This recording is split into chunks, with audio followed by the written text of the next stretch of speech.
Marami hindi nakakaalam nito. Ako, kung ikaw ay nagsusuka, nananakit yung tiyan mo, yung suka ka ng suka, at nagtatae ka, baka nandyan lang sa kusina mo. Ito kasi, baking soda or sodium bicarbonate, this is the most common na ingredient dyan sa tinitik nyong antacid. Oo nga, i-search mo.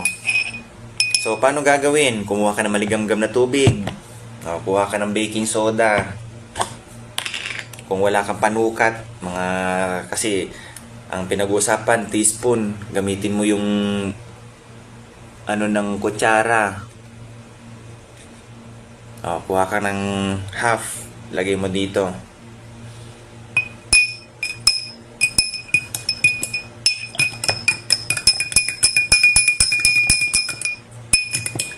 Maligam-gam yung tubig mo, ha.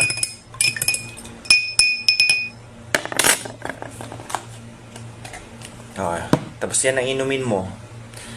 Parehas din ng effect yan. Soothing effect ng antacid na binibili mo dyan sa merkado. Okay? Maraming di nakakaalam yan. Nandyan lang pala sa kusina mo. Kung kayo po ay nagtatae, o kaya kung kayo ay suka na dyan, ka-feeling nyo parang ang taas ng acids dyan sa stomach nyo, sodium bicarbonate o kaya baking soda lang yung katapat nyan. Kahit dito sa amin, dito sa Hospital Kabayan, pag emergency talaga na talagang suka na suka yung pasyente, nakita ko na ginagawa nila sa OB at medical. Titimpla silang baking soda, pinapainom sa pasyente. Soothing effect.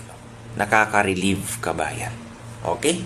Nasa inyo po kung gusto nyong gawin yan. Ngayon, baka magtaka ka. I-search mo.